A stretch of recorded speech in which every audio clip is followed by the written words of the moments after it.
assuming that Johnny Manziel starts at least the majority of the games, maybe not week 1, but which player, RG3 or Johnny Manziel, do you expect to have more rushing yards this year? Scott? I think it's going to be RG3.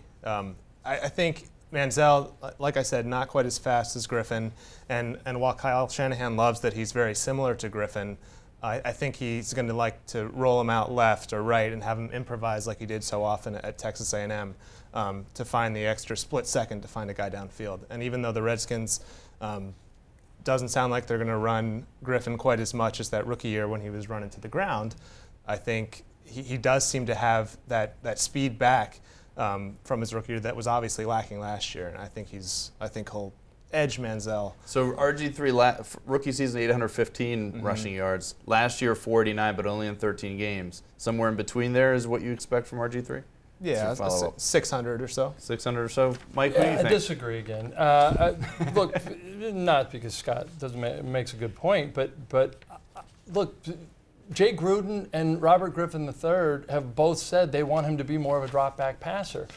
Unless their goal is not to do that, then I think Robert Griffin III will run a lot more. I don't think he will. I think that there will be a threat of a run, there will be a threat of a read option, and I always said that's the key. If you make the defense think that you're going to run, it's much different than actually dropping back afterward. So no, I like Johnny Manziel, if he in fact starts, rushing for more yards than Robert Griffin III. Johnny Manziel, 2,100 yards in the 2 years he played at Texas A&M rushing. So I mean, there's certainly a lot there, plenty more than RG3's. He's Indiana Jones. Senior years. He's more crazy than Griffin is in the open field. Like where Griffin actually, I think, thinks about his livelihood.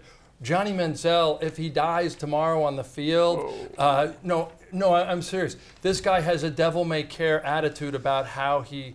And you saw it in the preseason game. He put his head down as he was going into a block. Yeah, and I think to some extent Robert Griffin III had that same mentality in his first year. And I think that he has learned for a bunch of reasons he can't do that anymore. He can't do that this year. He can't get hurt. He just can't. He can't do it this year.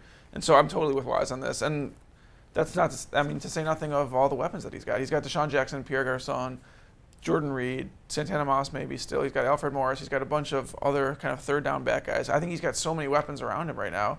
He has no reason to run that much, and I really think that they're going to make a concerted effort to keep that down. So I think it's going to be much less. And I do think he cares about his life and his livelihood. I just don't think he cares about it as much as Robert Griffin III. I think he really has a devil may care. I'm a rebel without a cause. I'm going to do whatever I can. I think even RG3 his first year had a little bit of that sense of invincibility. You're right. That Cincinnati game when he got the concussion. At the goal line.